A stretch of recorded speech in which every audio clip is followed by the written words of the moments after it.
Subscribe the Motegaonkar Sir's RCC YouTube channel and press the bell icon for latest updates and videos.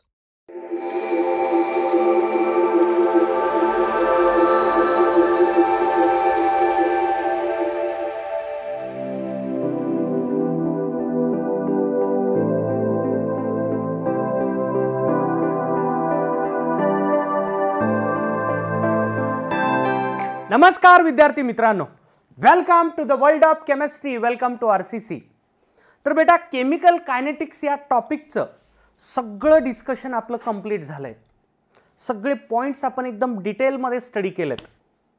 आजचं आपलं chemical कायनेटिक्सचं असणार आहे last lecture आणि या लेक्चरमध्ये ॲज युजुअल मी जे करत असतो प्रत्येक टॉपिक संपल्यानंतर शेवटचं लेक्चर असतं प्रीवियस इयर क्वेश्चन डिस्कशन।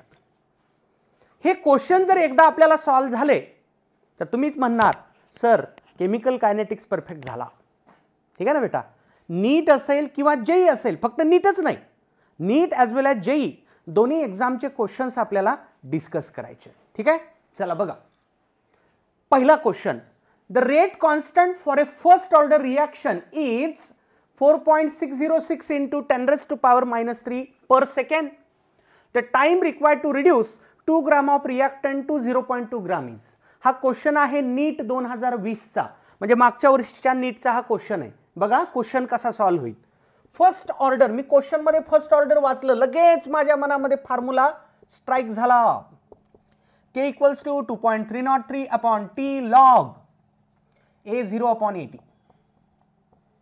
तुम्हाला काढायचे काय, तुम्हाला काढायचं आहे टाइम, टाइम काढायचा आहे तुम्हाला। ठीक आहे ना, time equals to 2.303 upon k log A0/80, A0/80 टाकूयात बेटा व्हॅल्यू आता याच्यात।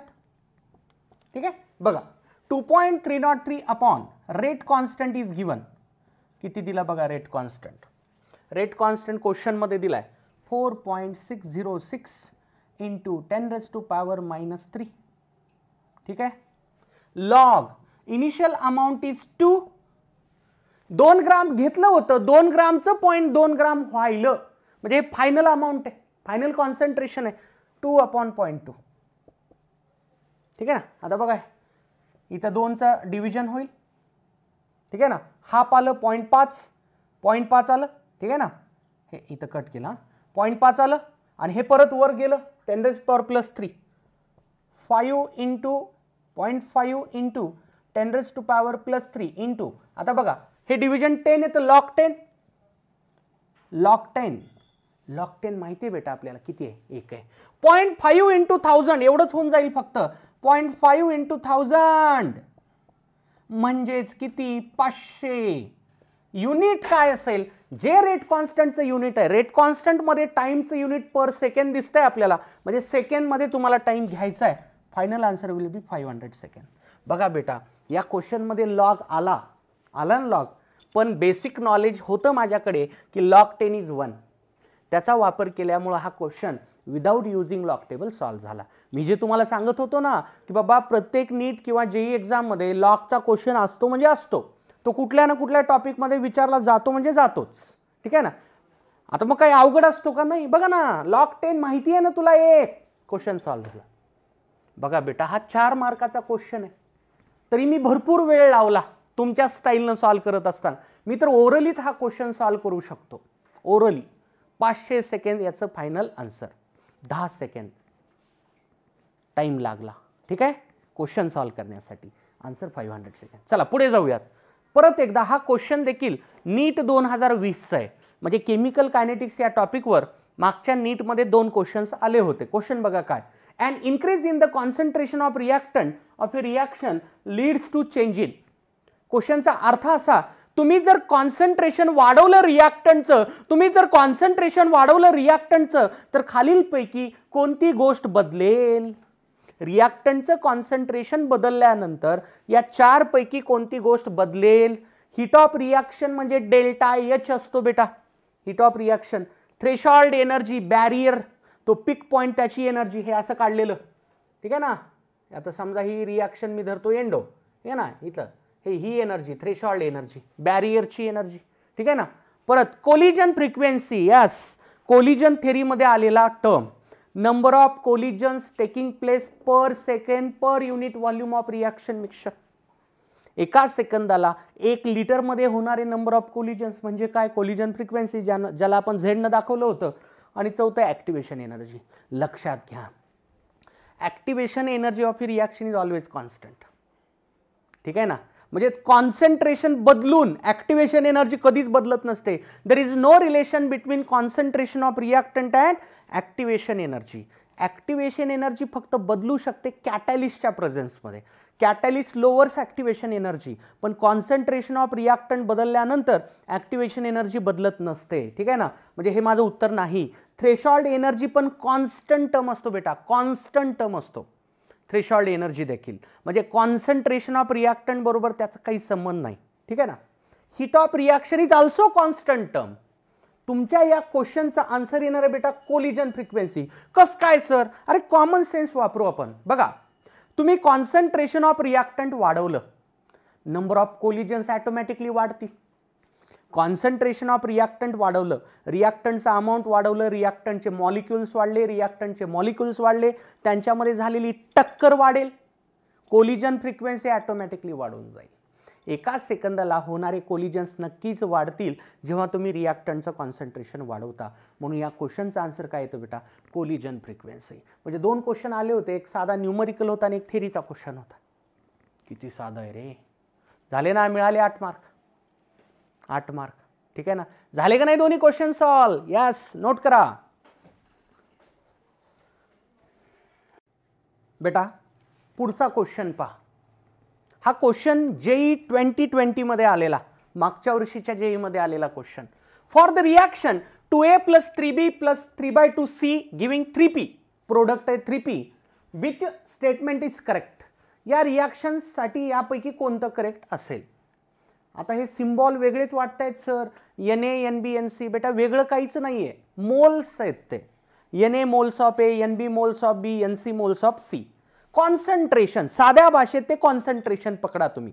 मोल्स कॉन्सन्ट्रेशनचा एक प्रकार आहे. ठीक आहे ना.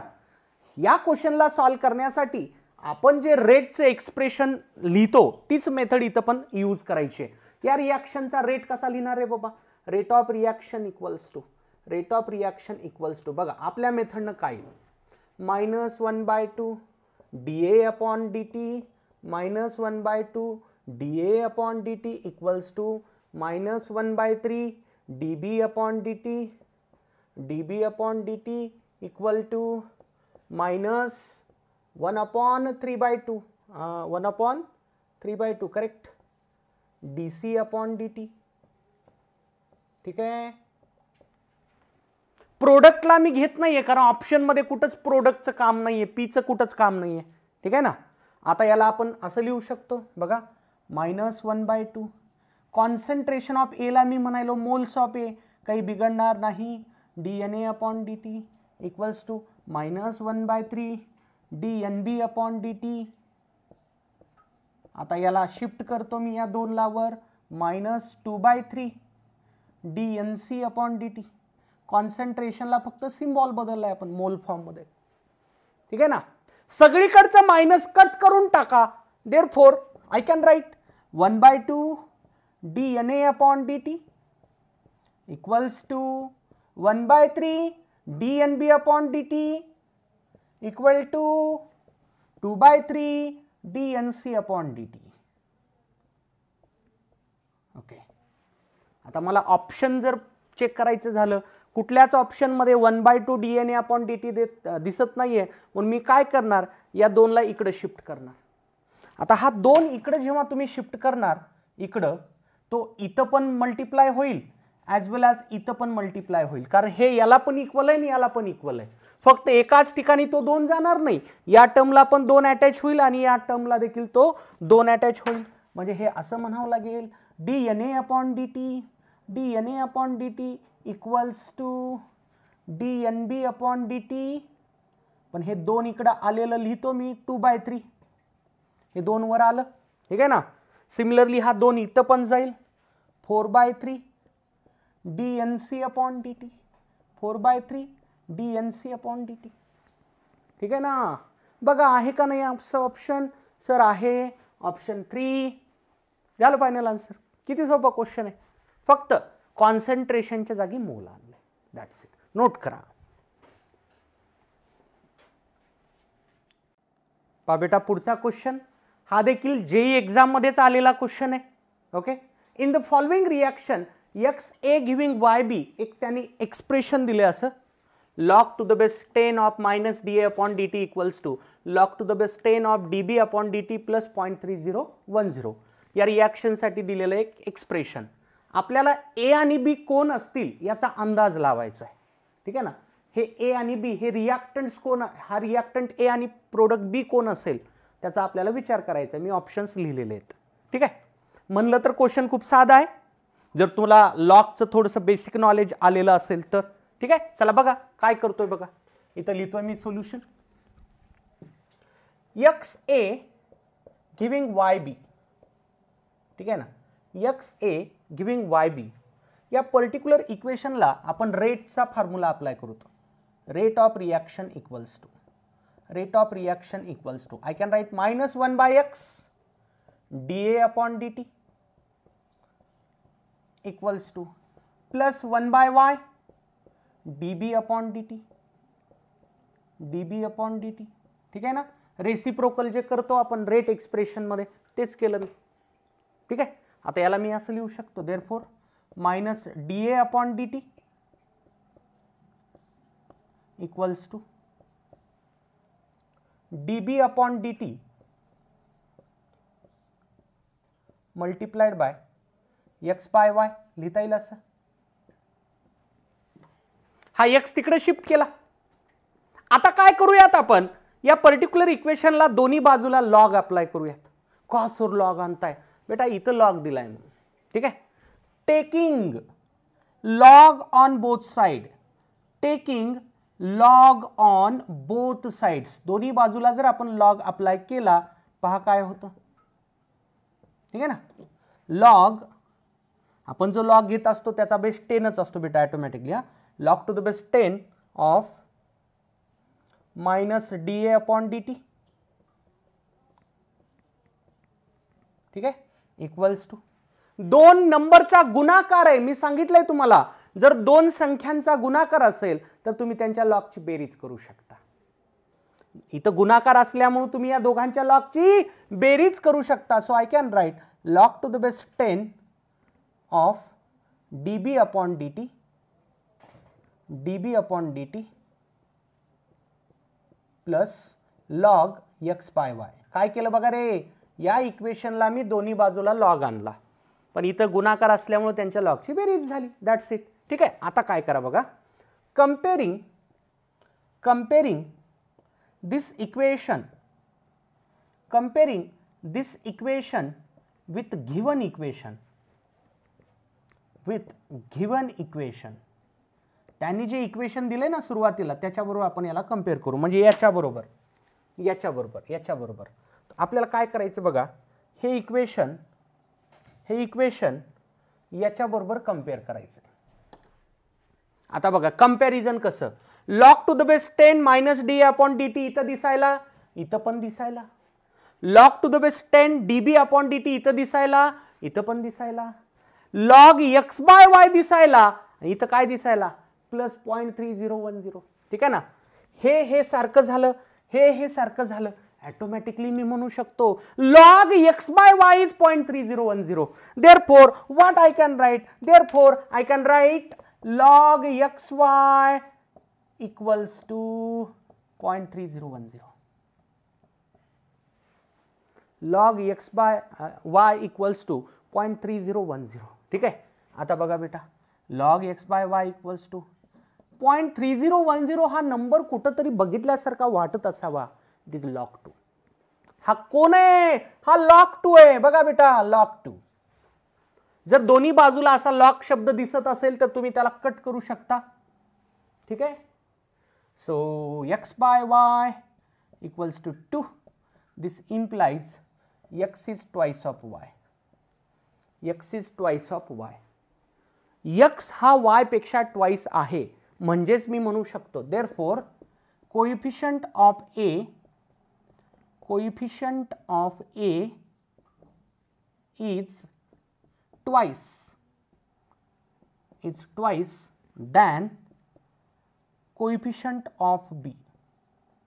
ए चा कोइफिशियंट बी च्या दुप्पट असेल. आता आपल्याला असं ऑप्शन चूज करावं लागेल ज्याच्यात हे सॅटिस्फाय होईल. ए चा कोइफिशियंट बी च्या दुप्पट. आता काय करूयात बघा, या दिलेल्या ऑप्शनला वन बाय वन आपण इक्वेशन फॉर्म मध्ये लिहूयात. मी अगोदर पहिलं लिहितो हा. N butane giving isobutane, butane C4H10 giving C4H10. N असू द्या नाही आयसो असू द्या, कसलाही ब्युटेन असलं तर फॉर्म्युला तर सारखाच राहील ना. याचा कोइफिशियंट एक आहे, याचा पण कोइफिशियंट आहे. मला कसं पाहिजे, coefficient of A is twice than coefficient of B. सांगा मग हे माझा आन्सर असेल का? नाही सर, बिलकुल नसेल. हे माझा आन्सर नाही. ठीक आहे, आता हे घेऊ ता बघा. C2H2 giving C6H6. आता मला इथं पुढे 3 लिहावं लागेल तरच बॅलन्स होईल. हे बघा ना, 6 कार्बन, 3 2 6, 6 हायड्रोजन. कोइफिशियंट ए चा डावी बाजू रिएक्टंट ए 3 आहे, बी चा 1 आहे.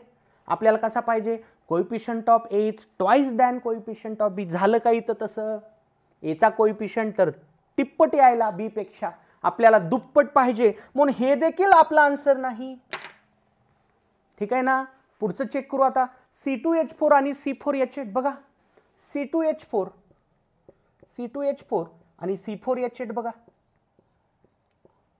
मला सांगा इथं 2 घेतलं की हे बरोबर येतं का नाही?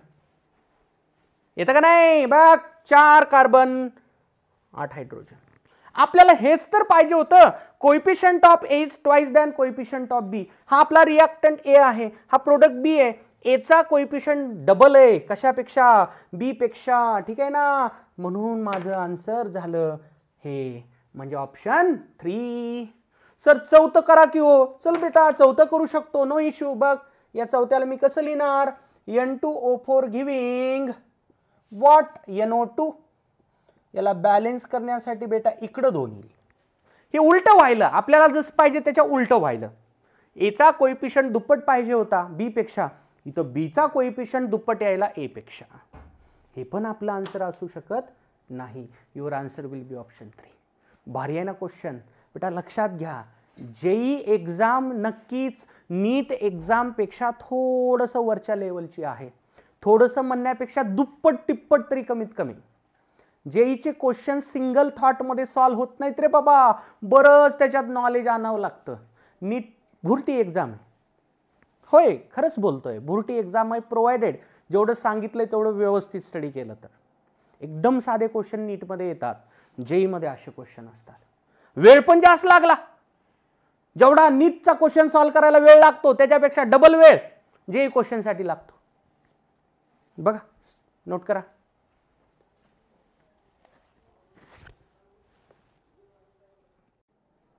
पहा बेटा, नेक्स्ट क्वेश्चन हा नीट 2019 मध्ये आलेला क्वेश्चन आहे. If the rate constant for a first order reaction is K, जर फर्स्ट ऑर्डर रिएक्शनचा रेट कॉन्स्टंट के असेल, the time required for the completion of 99% of reaction is given by. 99% first order reaction complete होण्यासाठी लागणारा time मला काढायचा आहे. बघा कसं सॉल्व्ह करायचं या क्वेश्चनला. पर्सेंटेजच्या क्वेश्चन मध्ये कधीही लक्षात ठेवा, इनिशियल कॉन्सन्ट्रेशन घ्यायचं 100. Let initial concentration equals to 100. ठीक आहे ना. आफ्टर 99% कंप्लीशन,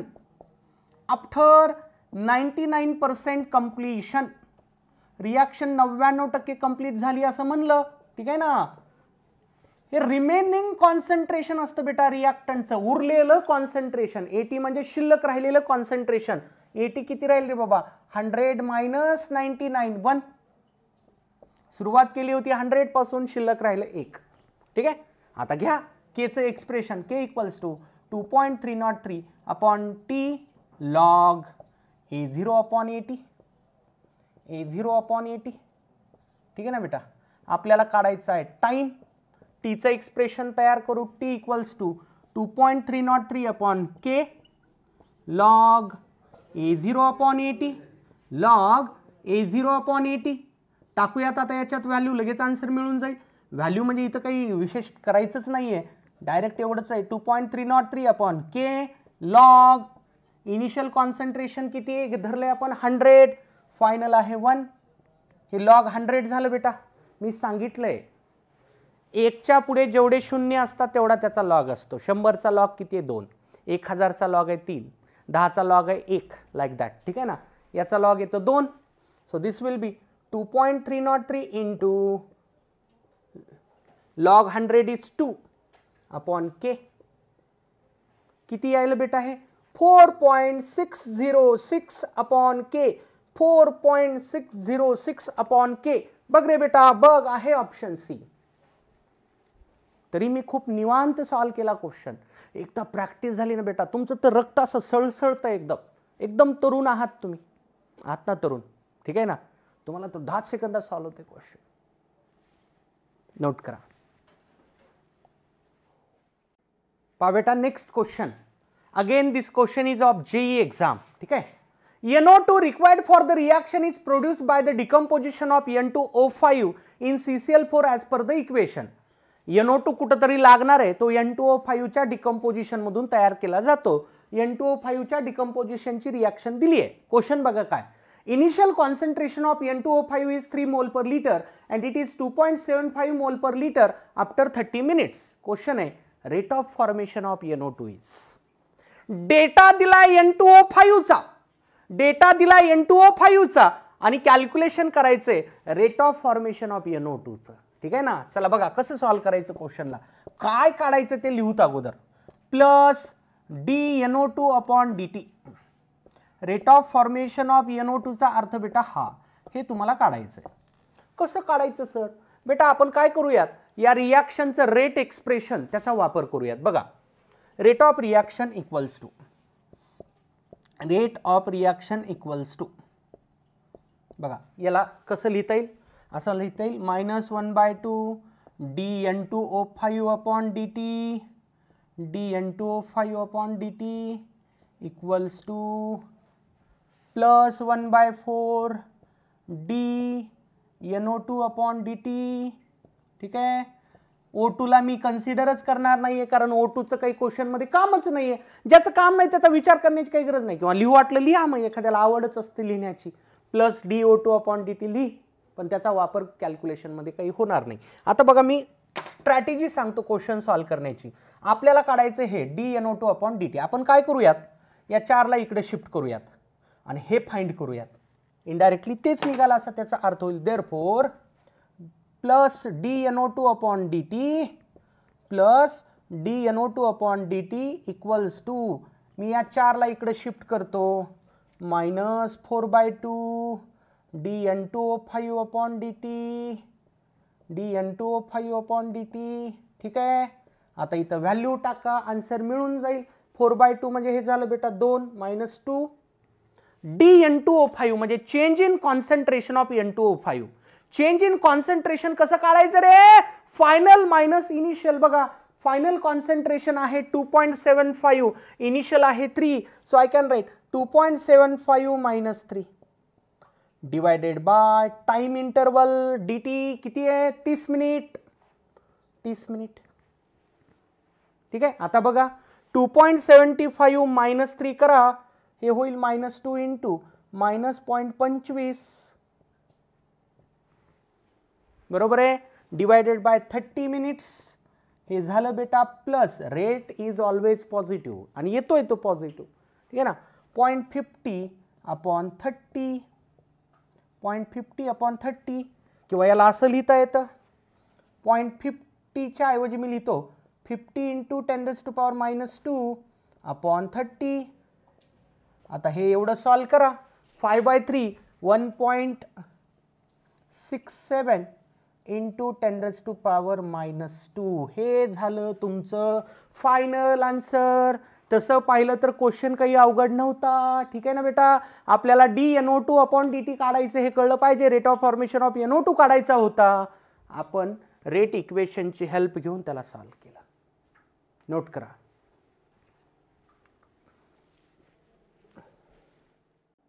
पहा बेटा पुढचा question when initial concentration of reactant is doubled half life period of zero order reaction is जर तुम्ही इनिशियल कॉन्सन्ट्रेशन डबल केलं तर हाफ लाईफवर काय परिणाम होईल?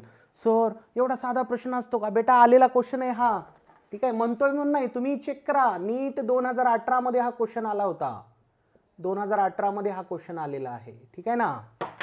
तुम्ही जर कॉन्सन्ट्रेशन रिॲक्टंटचं डबल केलं तर टी हाफवर काय परिणाम होईल असा क्वेश्चन आहे, ठीक आहे.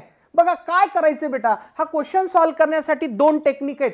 Technique number 1, T half equals to A0/2K, A0/2K for zero order. हे एक्सप्रेशन कोणासाठी आहे? फॉर झिरो ऑर्डर रिॲक्शन साठी आहे, ठीक आहे ना.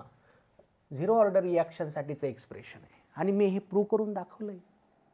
नोटबुक बघा सगळेजण, अरे नोटबुक वाच रे, नोटबुकच्या बाहेर काहीच करण्याची गरज नाही तुला. भटकू नको इकडं तिकडं, भटकू नको, काहीच गरज नाही. नोटबुकमध्ये जेवढे क्वेश्चन्स आहेत, जेवढे एक्सप्रेशन्स आहेत, जेवढ्या इम्पॉर्टंट नोट सांगितलेले असतात, शॉर्टकट सांगितलेले असतात, त्याच व्यवस्थित वाचायच्यात रे. काही जणांना सवय खूप घाण असते, नोटबुक वाचत नाहीत, बाहेर भटकत राहतात, म्हणतात सर हे कसं मग? अरे सगळं असतं नोटबुकमध्ये. विनंती करतो रे बाबा तुम्हाला, नोटबुक व्यवस्थित वाचा, ठीक आहे ना. आहे का नाही बघा. हे मला सांगा आता या दोघांचं रिलेशन कसं आहे रे? T half of zero order reaction is directly proportional to initial concentration. त्यांनी म्हणले काय बघा, इनिशियल कॉन्सन्ट्रेशन डबल केलं, जर हे डबल केलं तर याच्यावर काय परिणाम होईल? सर नक्कीच डबल होईल. झालं तुझं उत्तर, इज डबल्ड. रिलेशन डायरेक्ट असल्यामुळे. पण लक्षात घ्या हे झिरो ऑर्डरचा क्वेश्चन आहे हा. फर्स्ट ऑर्डरचा क्वेश्चन असता तर उत्तर बदललं असतं. फर्स्ट ऑर्डर मध्ये हा क्वेश्चन, समजा इथं झिरोच्या ऐवजी फर्स्ट ऑर्डर म्हणलं असतं तर आन्सर काय असतं रे? Remains unchanged. कारण फर्स्ट ऑर्डरचा टी हाफ इनिशियल कॉन्सन्ट्रेशनवर डिपेंड करत नाही. T half of first order reaction is constant throughout. किती जरी कॉन्सन्ट्रेशन बदललं तरी टी हाफवर काही परिणाम होत नाही फर्स्ट ऑर्डर रिॲक्शन. सेकंडचं त्याचं वेगळंच रिलेशन आहे. T half of second order reaction is inversely proportional to initial concentration.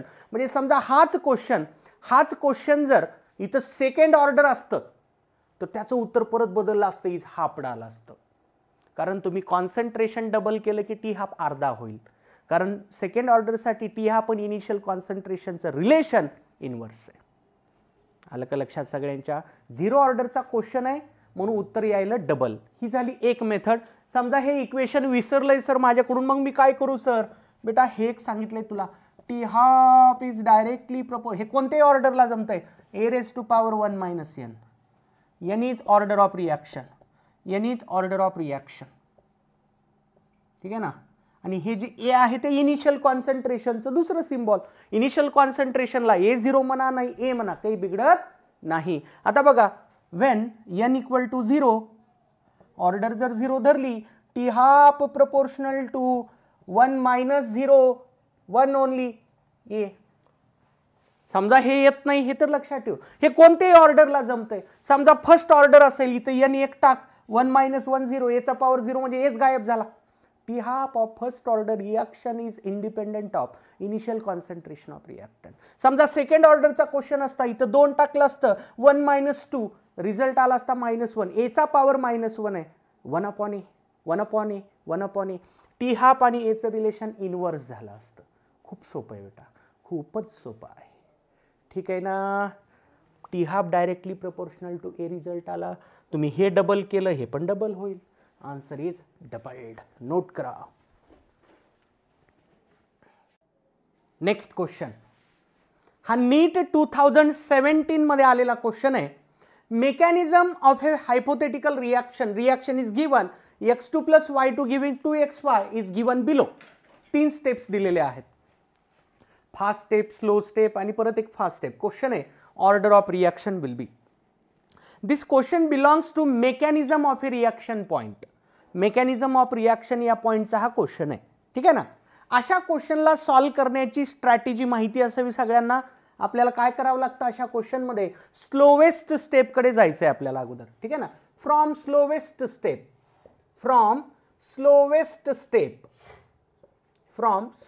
Step rate law तयार करा. Rate equals to K into, बघा काय करायचं असतं, स्लोवेस्ट स्टेपचे जे रिॲक्टंट्स आहेत त्यांना डायरेक्टली रेट लॉ मध्ये घ्यायचं, x आणि y2 घेतलं. त्यांचे पॉवर्स देखील जे इथले कोइफिशियंट आहेत तेच 1 आहे 1 आहे, पॉवर मध्ये 1 आणि 1. ठीक आहे.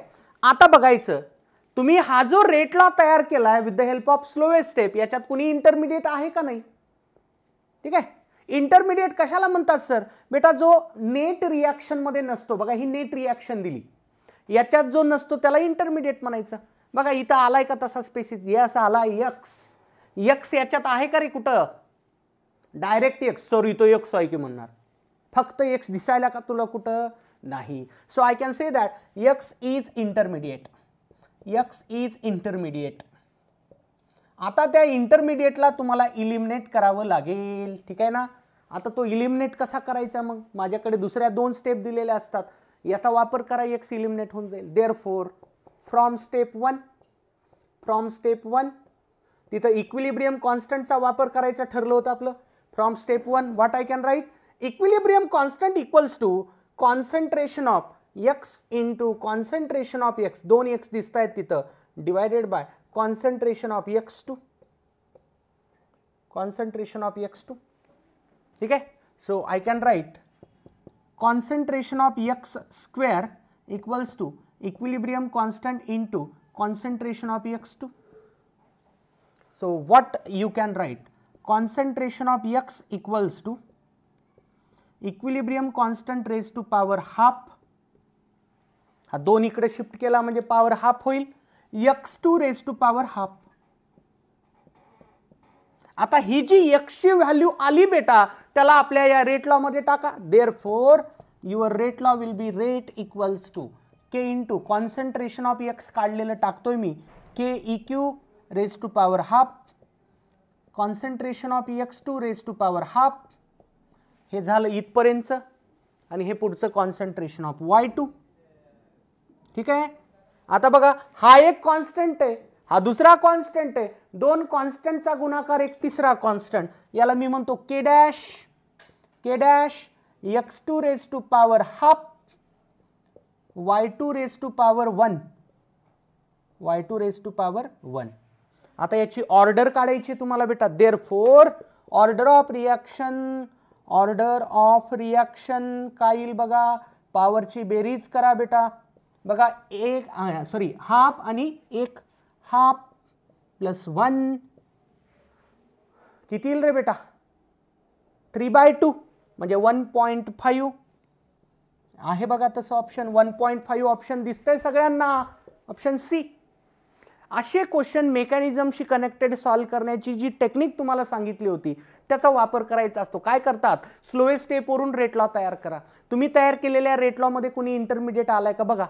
एक्स इंटरमिडिएट ठरला. इंटरमिडिएट कोण असतो? जो नेट रिॲक्शन मध्ये नसतो. नेट रिॲक्शन मध्ये एक्स नाहीये, एक्स इंटरमिडिएट ठरला, त्या इंटरमिडिएटला इलिमिनेट करायचं with the help of other steps. Sir तुम्ही ही स्टेप का घेऊन त्याला इलिमिनेट केलं नाही? बेटा हे घेऊन जर तुम्ही त्याला इलिमिनेट करण्याचा प्रयत्न केला, नवीन इंटरमिडिएट वाय घुसून जाईल. आपल्याला इंटरमिडिएटला इलिमिनेट करायचं होतं, हीच प्रॉपर स्टेप असेल. ठीक आहे ना. नोट करा.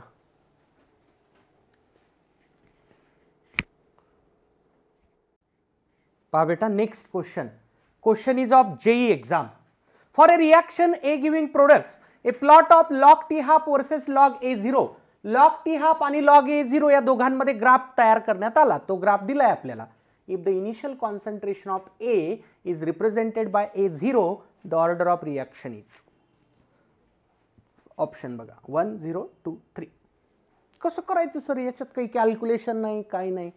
कसं करायचं बघा सांगितलं होतं तुम्हाला. For nth order reaction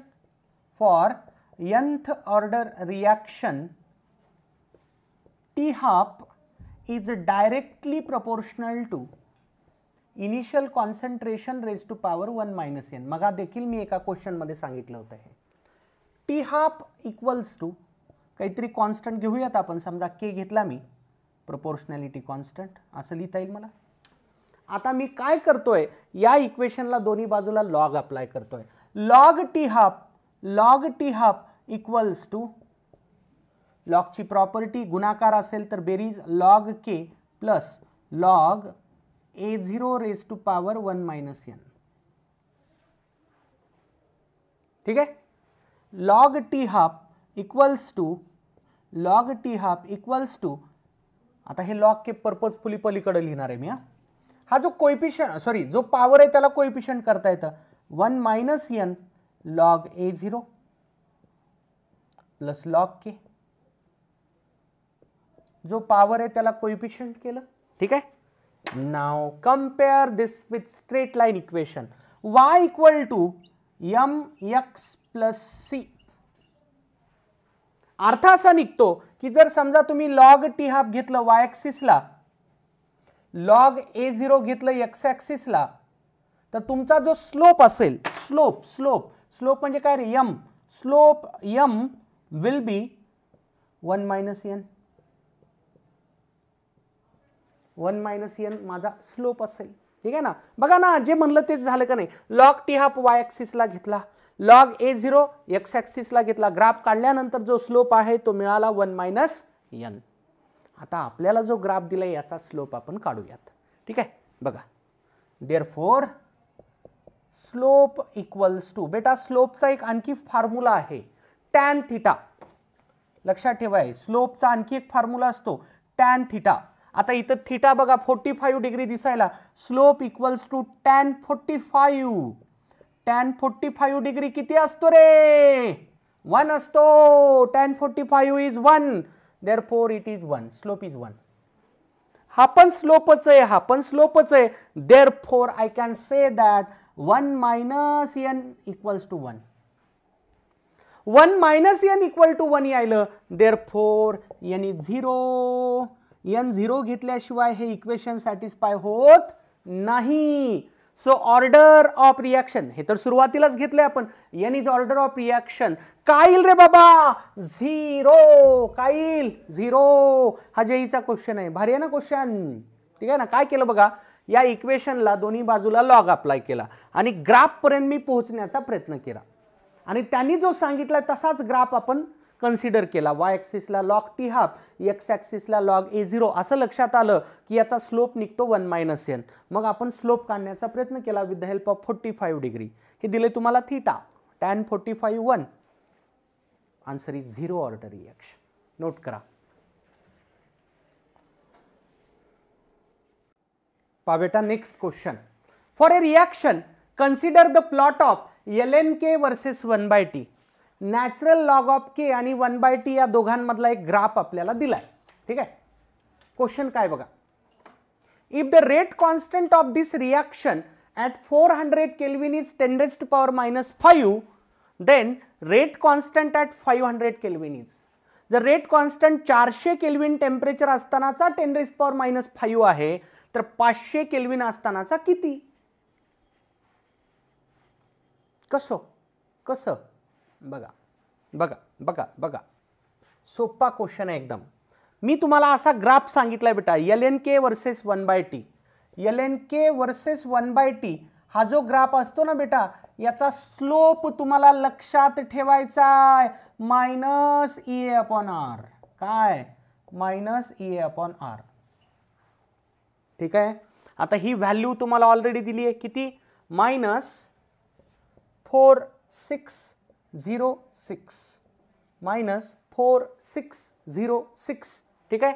therefore I can say that activation energy equals to 4606 R. 4606 R मान्य आहे सगळ्यांना. शिफ्ट केला टर्म. आता पुढे काय करायचं सर तुम्हाला रेट कॉन्स्टंट काढायचा बेटा 500 केल्विन टेम्परेचर असतानाचा. ॲक्टिवेशन एनर्जी रेट कॉन्स्टंट असणारा फॉर्म्युला कोणता आहे log k2 upon k1 equals to a upon 2.303 R log sorry not log पुढे काय बेटा t2 minus t1 upon t2 t1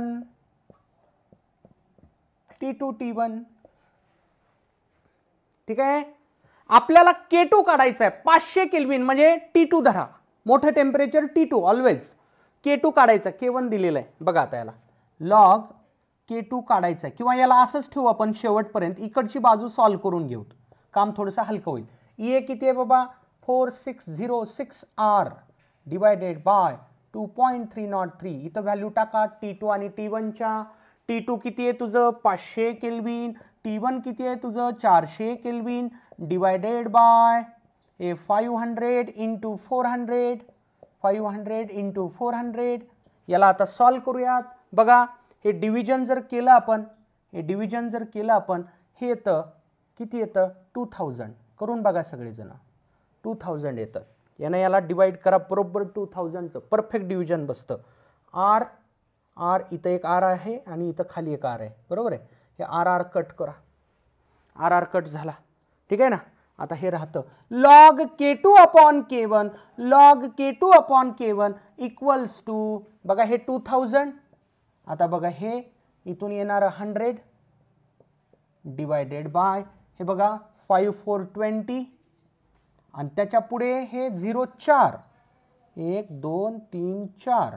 आता बघा 1 2 3 4 5, 1 2 3 4 5 सगळंच कॅन्सल व्हायला का नाही कॅन्सल. प्रत्येक टर्म कॅन्सल होऊन जायला. हे सगळंच कॅन्सल झालं. हे किती आलं रे बाबा 1 आलं. लॉग K2 अपॉन K1 1 आला, लॉग K2 अपॉन K1 1 आला. मग सर K2 आणि K1 इक्वल झालं का हो? नाही रे गदड्या, नाही झालं. बघ therefore log K2 upon K1 equals to 1. ठीक आहे ना. आपल्याला K2 काढायचा बेटा, त्याच्यापर्यंत कसं पोहोचायचं सर? K2 upon K1 equals to, लॉगला काढण्यासाठी अँटीलॉग घ्यावा लागतो, किंवा असा विचार करा या लॉगला तिकडे शिफ्ट केलं की लॉग इनवर्स होईल. लॉग इनवर्स म्हणजेच अँटीलॉग. अँटीलॉग 1 सांगा, 1चा अँटीलॉग किती? 1चा अँटीलॉग काढणे म्हणजे तो कोणाचा लॉग आहे हे बघणे. एक कोणाचा लॉग आहे 10चा, म्हणून antilog 1 is 10. K2 upon K1 equals to 10.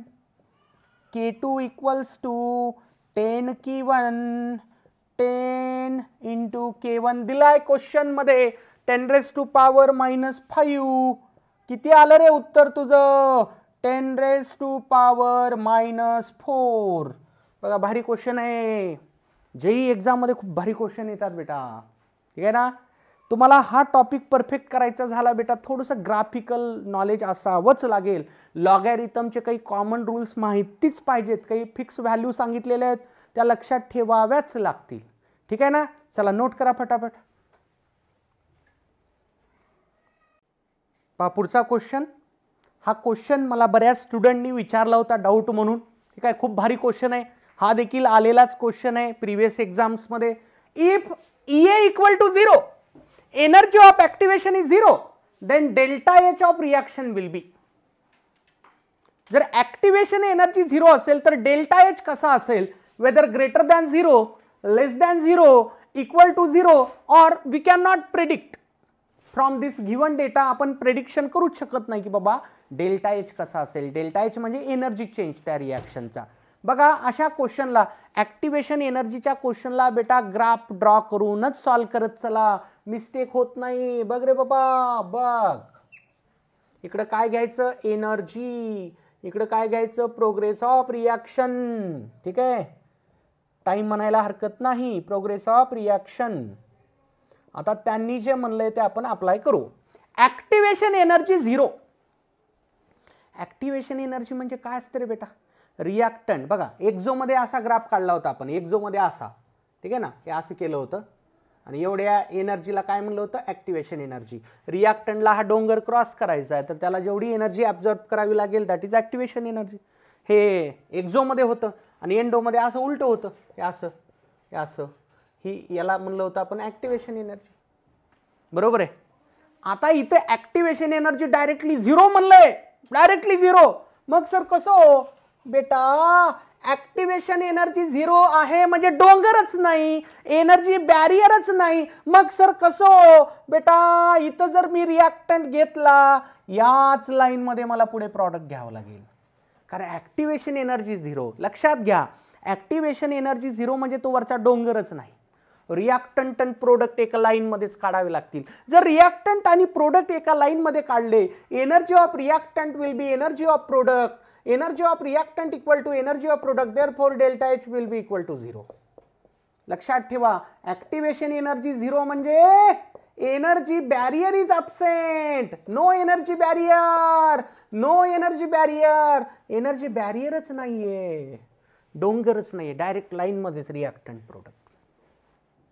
Delta H किती असेल 0. लक्षात ठेवा, ऍक्टिव्हेशन एनर्जी 0 झाली की बरोबर डेल्टा एच देखील 0 होत असतो. म्हणून आन्सर काय असेल बेटा, ऑप्शन सी. ठीक आहे. आता लक्षात घ्या, मी सांगितलं होतं क्लास म्हणजे लेक्चरमध्ये पण, कॅटॅलिस्ट फक्त ऍक्टिव्हेशन एनर्जीवर अफेक्ट करतो. Catalyst lowers the activation energy. असे प्रश्न असतात बाबा, कॅटॅलिस्टच्या अब्सेन्समध्ये या रिॲक्शनचा डेल्टा एच इतका होता, कॅटॅलिस्टच्या प्रेझेन्समध्ये डेल्टा एच वर काय परिणाम होईल. लक्षात ठेवा, catalyst changes only activation energy. Delta H व्हॅल्यूला कॅटॅलिस्ट अफेक्ट करत नाही. ठीक आहे बेटा. तर हे होतं आपलं आजचं डिस्कशन. बेटा मी परत एकदा सांगतोय, हा टॉपिक, या टॉपिकचे क्वेश्चन खूप साधे असतात. ते सॉल्व्ह होण्यासाठी तुम्हाला थोडंसं ग्राफिकल स्टडी करावी लागेल, लॉगची थोडीशी स्टडी करावी लागेल. ठीक आहे ना. मेन फोकस तुमचा राहू द्यात फर्स्ट ऑर्डर रिॲक्शनवर, कारण त्याच्या फॉर्म्युल्यामध्ये लॉग आहे. 0चा क्वेश्चन जनरली येत नाही, आला तरी एकदम इझिली सॉल्व्ह होतो. फर्स्टचा थोडंसं लॉग वगैरे असल्यामुळं मिस्टेक व्हायला स्कोप असतो. फर्स्ट ऑर्डर रिॲक्शन आणि आर्हेनियस इक्वेशन हे 2 खूपच भारी पॉईंट आहेत. याच्यावरच मल्टिपल चॉईस क्वेश्चन थोडेसे जास्त तयार होतात. ठीक आहे ना बेटा. तर हे होतं आपला कंप्लीट टॉपिकचं डिस्कशन, केमिकल कायनेटिक्स. अपेक्षा करतो की हा टॉपिक एकदम परफेक्टली तुमचा प्रिपेअर झाला असावा. ठीक आहे ना. आज परत एक DPP अपलोड करणार आहे प्रिव्हियस इयर सेक्शनची विथ हिंट्स अँड सोल्युशन. अपेक्षा आहे ती एच अँड एव्हरी क्वेश्चन तुम्ही सॉल्व्ह करण्याचा प्रयत्न कराल. ठीक आहे ना बेटा. तर होतं आपलं हे कायनेटिक्सचं डिस्कशन. टॉपिक संपलाय असं मी डिक्लेअर करतो. परत लवकरच भेटूयात आपण नवीन टॉपिक फिजिकल केमिस्ट्रीचा स्टडी करूयात. थँक्यू. जपली उत्तम निकालाची कायम परंपरा, जपली उत्तम निकालाची कायम परंपरा. RCC म्हणजे युगानुयुगे उत्तुंग यशोधारा.